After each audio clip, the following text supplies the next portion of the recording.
जय श्री कृष्णा मित्रों।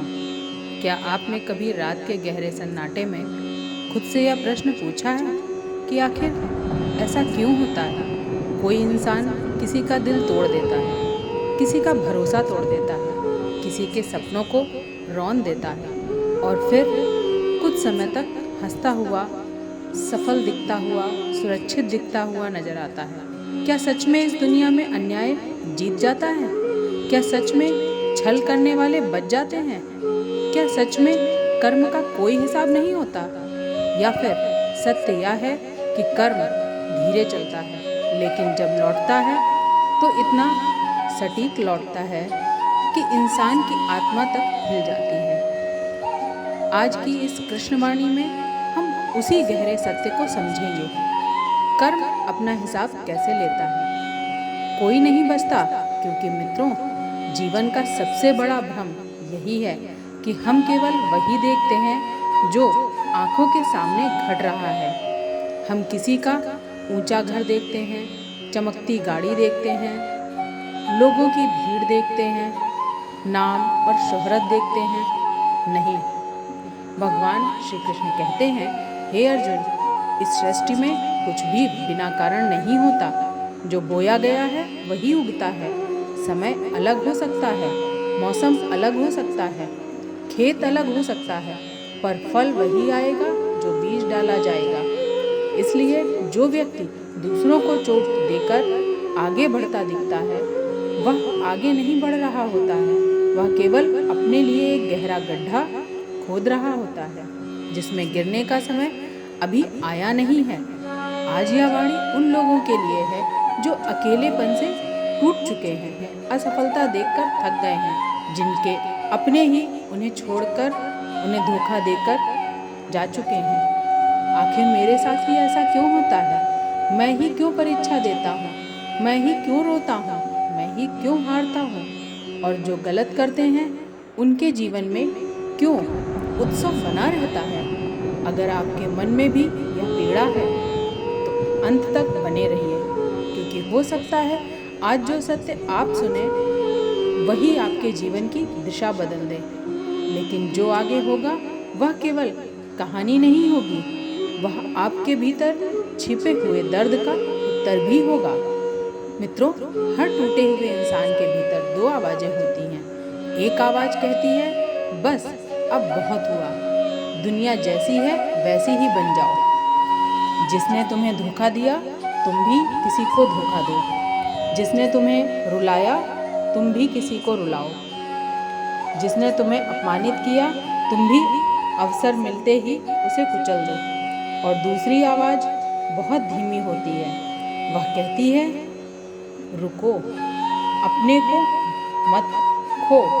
किसी के लिए अंधकार को अपनाकर तुम अपने भीतर प्रकाश मत बुझाओ।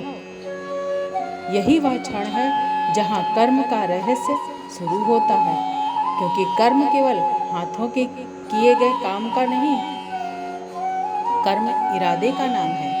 कर्म मन की दिशा का नाम है। कर्म उस भाव का नाम है जिससे आप बोलते हैं, सोचते हैं और निर्णय लेते हैं।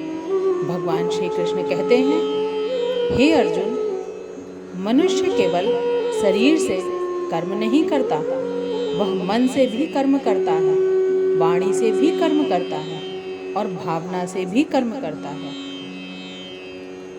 अब मैं आपको एक कहानी सुनाती हूँ। यह कहानी नीरज की है। नीरज एक साधारण युवक था।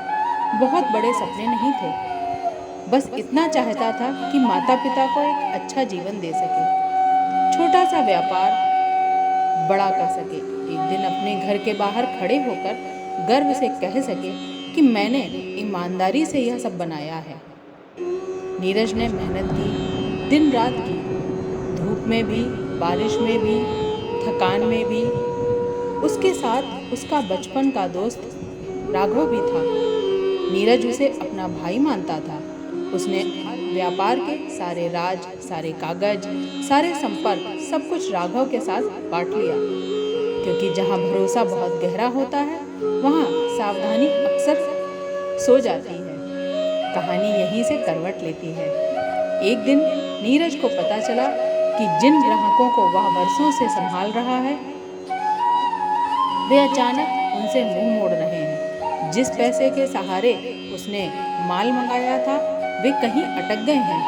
जिन कागजों पर वह भरोसा कर रहा था उनमें कुछ हस्ताक्षर बदल दिए गए हैं। और जब उसने खोजबीन की तो उसकी दुनिया एक झटके में टूट गई। यह सब किसी बाहरी दुश्मन ने नहीं किया था, यह सब उसी राघव ने किया था जिसे वह अपना भाई कहता था।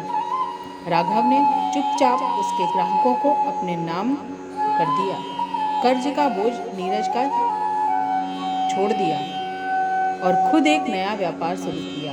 मित्रों, धोखा हमेशा वहाँ सबसे ज़्यादा चोट देता है जहाँ विश्वास सबसे ज़्यादा होता है। उस रात नीरज नहीं रोया, वह भीतर से पत्थर हो गया।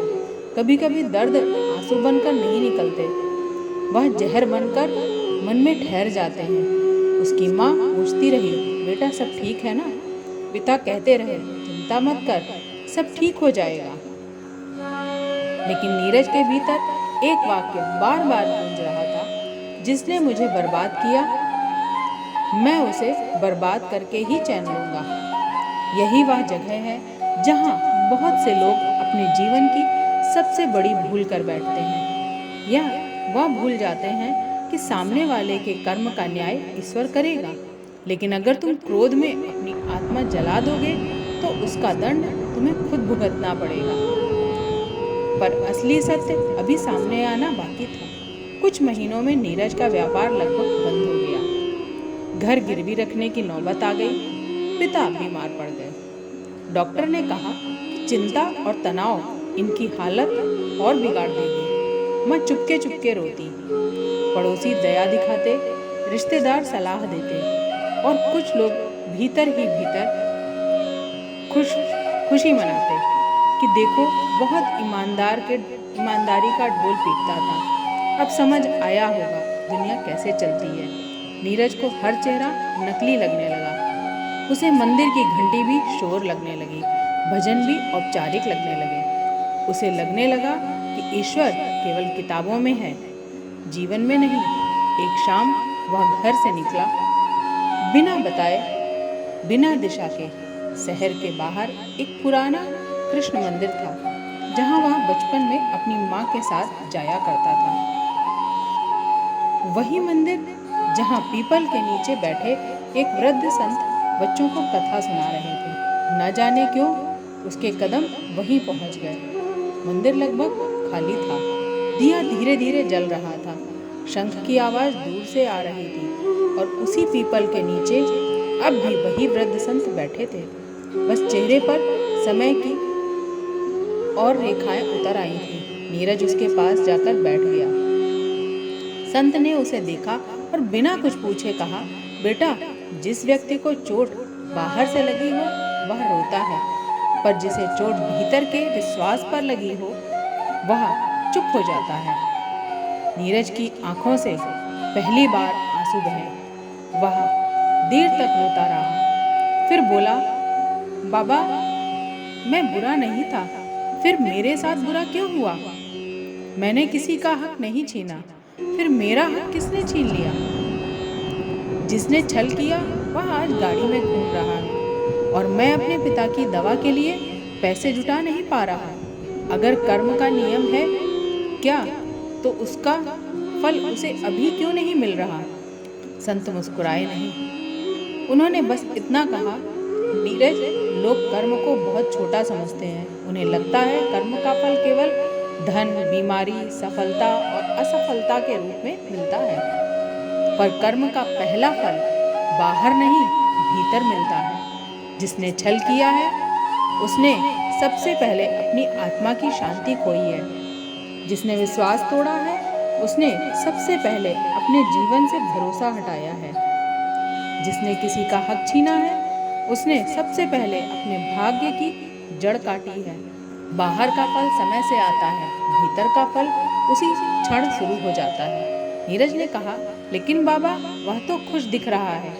संत बोले, बेटा, दिखना और होना दो अलग अलग बातें हैं। कई लोग सोने के बिस्तर पर सोते हैं फिर भी नींद नहीं आती। कई लोग महलों में रहते हैं फिर भी भीतर भय पलता रहता है।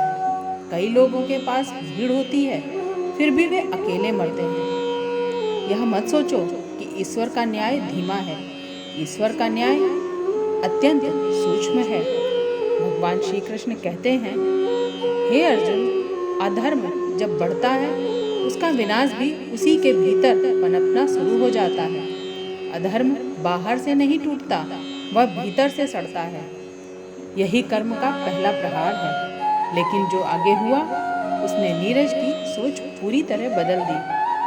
संत ने नीरज से पूछा, क्या तुम बदला लेना चाहते हो? नीरज ने बिना झिझक कहा, हाँ। संत ने कहा, तो पहले यह समझो कि बदला और न्याय अलग चीजें हैं। बदला अंधा होता है, न्याय जागरूक होता है। बदला तुम्हें उसी स्तर पर गिरा देगा जहां वह व्यक्ति खड़ा है। न्याय तुम्हें ऊपर उठाकर सत्य के साथ खड़ा करेगा। अगर तुम क्रोध में जाकर उसे नुकसान पहुंचाओगे तो अपराध हो जाएगा। एक उसका एक तुम्हारा, और फिर कर्म का चक्र तुम्हें भी उसी जाल में बांध देगा। भगवान श्री कृष्ण कहते हैं, हे अर्जुन, तुम्हारा अधिकार कर्म पर है, प्रतिशोध पर नहीं। परिणाम का निर्णय समय और सत्य करेगा। नीरज चुप रहा। संत ने आगे कहा, बेटा, तुम अभी अपने दुख को केवल एक घटना समझ रहे हो, पर संभव है यह तुम्हारे जीवन का मोड़ हो। कभी कभी जो टूटता है वही हमें हमारे असली मार्ग पर ले जाता है। अगर तुम्हें धोखा ना मिला होता तो शायद तुम लोगों पर आंख बंद कर भरोसा करते रहते। अगर तुम असफल ना होते तो शायद तुम्हें अपनी आंतरिक शक्ति का पता ना चलता। अगर तुम्हें धोखा ना मिला हो तो शायद तुम लोगों पर आंख बंद करके भरोसा करते रहते। अगर तुम असफल ना होते तो शायद तुम्हें अपनी आंतरिक शक्ति का पता ही ना चलता। अगर आज तुम्हारा अहंकार ना टूटता तो शायद तुम भगवान तक पहुंचते ही नहीं। कई बार कर्म हमें दंड नहीं दे रहा होता है, वह हमें जगा रहा होता है। यह सुनकर नीरज के मन में पहली बार एक अलग प्रश्न उठा। क्या यह संभव है कि मेरा दर्द केवल हानि नहीं, एक शिक्षा भी हो? एक शिक्षा भी हो। लेकिन मन इतनी जल्दी मानता नहीं। वह फिर बोला, बाबा, अगर मैं उसे छोड़ दूं, माफ कर दूं, तो क्या इसका मतलब यह नहीं कि मैं कमजोर हूँ? संत ने कहा, नहीं बेटा, माफ करना कमजोरी नहीं, माफ करना अपने हृदय को विष से बचाना है। याद रखना, क्षमा का अर्थ यह नहीं कि तुम गलत को सही मान लो।